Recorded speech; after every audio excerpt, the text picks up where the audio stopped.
Salut les potes et bienvenue dans cette nouvelle vidéo, enfin j'ai envie de dire plutôt la version 2 de cette vidéo. Si vous me suivez sur Insta, vous avez vu mes mésaventures avec la première version de cette vidéo, j'ai eu pas mal de problèmes techniques. J'ai eu un problème avec l'objectif de ma caméra et je m'étais rendu compte à la fin, c'est-à-dire au moment du montage, que mon micro n'était pas du tout branché et du coup il n'y avait aucun son sur la vidéo. Voilà pourquoi je dois la retourner.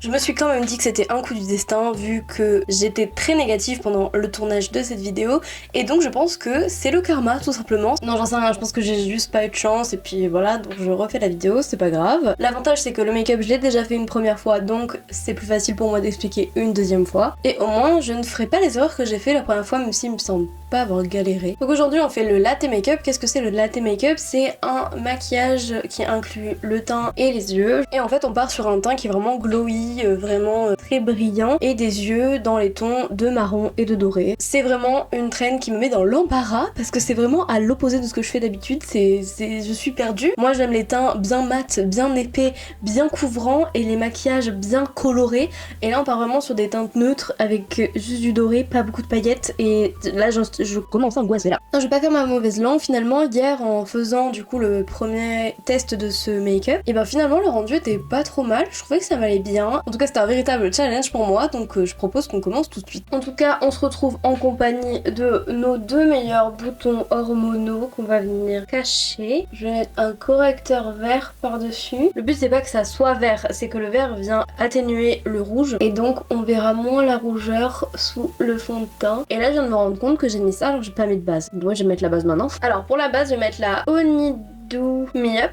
Honeydew Me Up.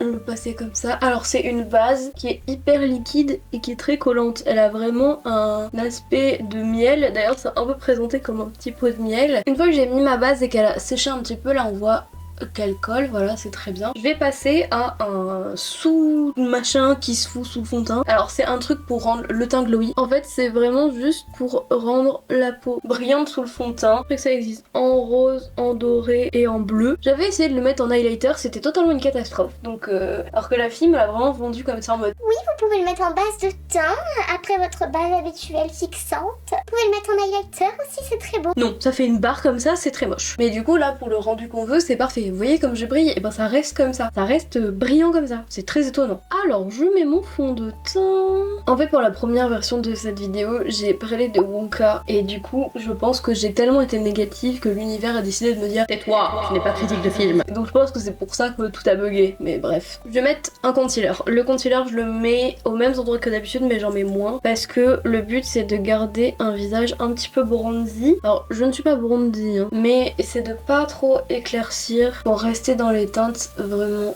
chaudes de la peau et mon cerne est un peu clair. En fait le latte make-up c'est exactement ce que je n'aime pas sur les trends de TikTok. Je m'explique. En fait je trouve qu'aujourd'hui avec les réseaux sociaux qui vont hyper vite et tout, on est toujours en train de créer des trends avec des trucs qui n'ont pas besoin d'avoir de trend. Je sais pas comment dire. Genre là on est vraiment juste sur un dégradé marron sur les yeux et on a appelé ça le latte make-up. En fait je trouve que ça crée des tendances toutes les 2 semaines et que du coup tout va trop vite et on n'a pas le temps d'apprécier ce qui se passe. Je vais prendre le Call Girl Makeup à l'inverse, que je trouve est très joli parce qu'il y a une manière de faire son teint et toute une manière de faire ses yeux et tout qui va avec, et le rendu est vraiment particulier. En fait quand quelqu'un va faire un dégradé sur ses yeux marrons, on va se dire est-ce qu'elle a juste fait un dégradé ou est-ce qu'elle a fait le latte make-up par exemple hein. Que le Call Girl Makeup, quand tu connais la trend, tu sais que c'est ça. Mais je trouve qu'aujourd'hui on a vraiment chaque élément donne une trend et en fait c'est chiant. Pour le blush, je vais prendre un blush un petit peu orangé, comme ça il est une teinte chaude pour rester dans le côté café. Alors vous allez me dire mais Gomard enfin tu fais que râler, pourquoi tu le fais? Bah parce que sortir de sentiers battus et sortir de ses limites c'est bien aussi. En plus c'est ce que je vous disais au tout début, je suis mauvaise langue parce que finalement le rendu est pas mal, mais en fait le rendu est bien mais c'est pas pour autant qu'il faut que ça devienne une trend. Je sais pas si c'est compréhensible ce que je dis. On catégorise tout en mode ah tu fais le latte make-up, ah tu fais le Call Girl make-up. Non. Ah t'as fait un make-up no make-up. Non j'ai juste mis du mascara et du fond de teint. Enfin genre c'est par exemple le Clean Girl make-up. Non mais au secours quoi. Le Clean Girl make-up c'est vraiment la pire je trouve parce que en plus ça discrimine une catégorie de personnes, c'est-à-dire les personnes qui n'ont pas la peau hyper lisse et tout, et je trouve ça vraiment dommage parce que finalement le make-up, surtout maintenant qui est en train de se diversifier et tout et de s'ouvrir à plusieurs personnes, à plusieurs tranches d'âge et tout, et ben finalement on est en train de le refermer par des trends pour toujours la même catégorie de personnes, c'est-à-dire les femmes de la vingtaine, blanches avec une peau parfaite, des grands yeux. Je fixais mes sourcils, donc pour ça je vais prendre le Brow Freeze de chez Anastasia Beverly Hills. Alors c'est un gel, je viens tremper mon petit goupillon dedans, je vais venir badigeonner tous mes sourcils avec le gel vers le haut, comme ça. Faut faire attention, faut pas trop dépasser parce que ça vient un peu défoncer le fond de teint. Une fois que j'ai mis ça, je prends le manche de mon pinceau, de mon goupillon et je viens plaquer. Et ensuite avec l'autre côté, donc avec le pinceau là, je trace comme ça, tac, pour bien définir la ligne du haut du sourcil. Un sourcil coiffé, ça fait vraiment la différence. Regardez la différence des deux, c'est fou. Enfin bref, j'espère que vous avez apprécié cette analyse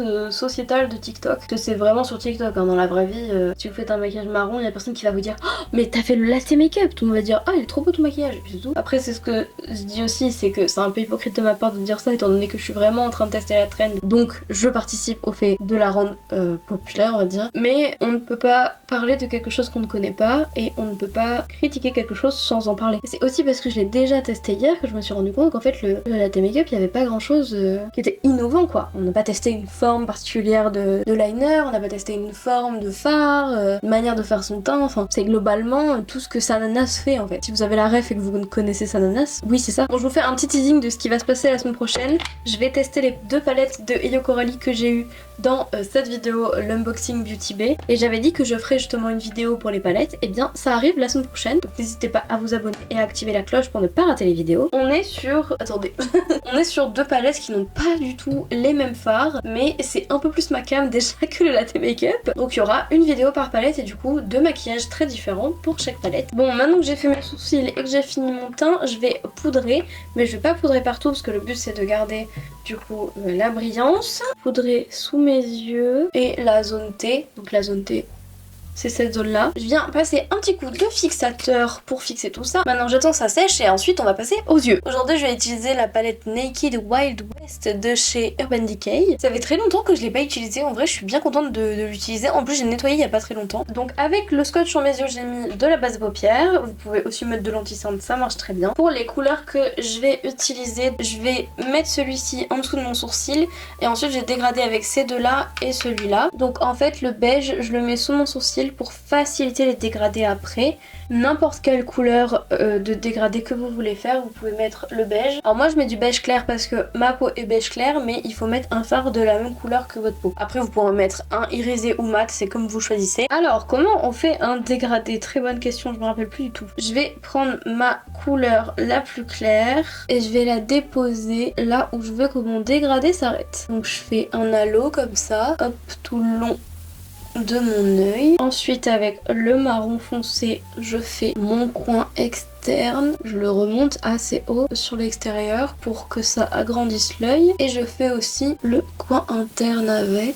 Ça fait très longtemps que j'avais pas fait cette forme d'œil et hier ça m'a fait très bizarre de le refaire pour la première fois depuis longtemps, mais j'avoue que c'est une forme que je fais jamais alors que c'est super joli l'halo comme ça. Et maintenant que j'ai ma couleur la plus claire et ma couleur la plus foncée, je prends mon marron moyen et je vais le poser entre les deux pour dégrader tout ça. Et là le dégradé se fait à peu près tout seul. On va venir modeler un peu, c'est-à-dire qu'on reprend un peu de clair, un peu de foncé, on rajoute ce qu'il y a à rajouter aux endroits où on trouve que ça manque un petit peu. On n'oublie pas de faire le dessous d'œil, c'est important, beaucoup de gens oublient le dessous d'œil mais il faut le faire, donc avec le marron foncé. Et notre dégradé là est fini. Maintenant on va faire un petit peu de définition, c'est-à-dire mettre un peu de poudre noire à l'extérieur pour bien accentuer le regard, mettre des paillettes au milieu parce que faut pas déconner quand même. Pour les paillettes, je vais prendre les deux ici, donc le doré et l'argenté.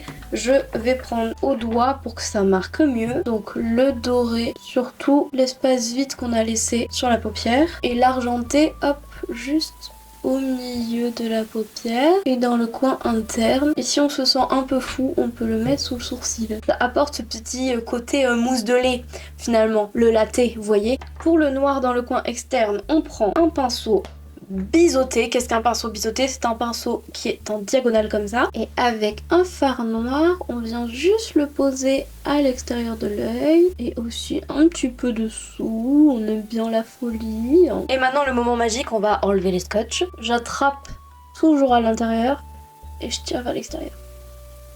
Maintenant que mon gel à sourcils est bien sec, je vais pouvoir les remplir, mes sourcils. Enfin, je vais pas les remplir comme en 2016, sinon je pète un câble. Je prends un fard brun. Et oui, j'ai fait mes sourcils au fard, je ne fais jamais ça. J'ai essayé de ne pas me rater parce que hier, je me suis ratée. Parce que hier, vraiment, j'avais les sourcils, ça faisait un peu des poutres, quoi. Alors, je vais mettre un coup d'highlighter et je trouve que je me suis assez limitée pendant cette vidéo. Donc, il est hors de question que je mette un highlighter discret. Pitié, j'ai besoin de redevenir moi-même. Ah, je me sens vachement mieux. Alors, pour la bouche, normalement, il faut du marron, mais j'en ai pas. Donc, j'ai trouvé 2 encres à lèvres qui mixées peuvent faire quelque chose de sympa. Donc, c'est une encre à lèvres de chez Sephora. J'ai pas mes lunettes, donc je ne vois pas la teinte. Attendez, j'ai 45 ans, alors hop. Ah bah, c'est la teinte Made in Italy. Non, c'est la teinte 23 de leur rouge velouté sans transfert. Ils sentent gavé bon, vraiment, c'est... Oui, j'ai dit gavé bon. Bienvenue à Bordeaux. Je vais essayer d'en mettre que au centre et laisse tomber au fur et à mesure sur les côtés. Et par-dessus, je vais mettre celle-ci. Je vais pas la mettre partout. Je vais la mettre juste pour donner un petit peu de profondeur. Ouais, c'est léger, hein, mais ça se voit quand même. Bon, voilà pour la bouche. Pas très convaincue. En vrai, ça rend plutôt bien, mais c'est pas une couleur quand même que je trouve qui me va bien. Et on va passer aux petites taches de rousseur. Pour les taches de rousseur, je prends le Magic Retouch de chez L'Oréal. Donc la petite technique pour en mettre un petit peu, c'est on prend le capuchon et on va pchiter le produit à l'intérieur. Et ensuite on prend une épingle à cheveux, donc les épingles à chignon comme ça, qu'on vient tremper dans le produit.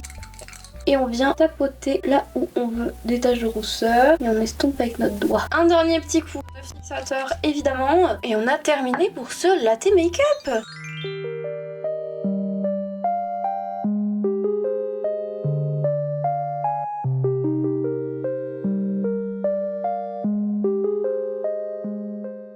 J'espère que cette vidéo vous a plu, merci de l'avoir regardée jusque là. N'hésitez pas à vous abonner et à activer la cloche pour ne pas rater les petits make-up avec les jolies palettes. La semaine prochaine on se retrouve donc pour les vidéos des palettes évidemment, mais aussi une vidéo des maquillages. N'hésitez pas à me suivre sur Instagram, c'est là que je donne toutes mes infos sur les vidéos, les sorties, tout ça. Vous pouvez aussi me suivre sur TikTok et sur Threads. Je vous fais plein de bisous, prenez soin de vous et je vous dis à la semaine prochaine.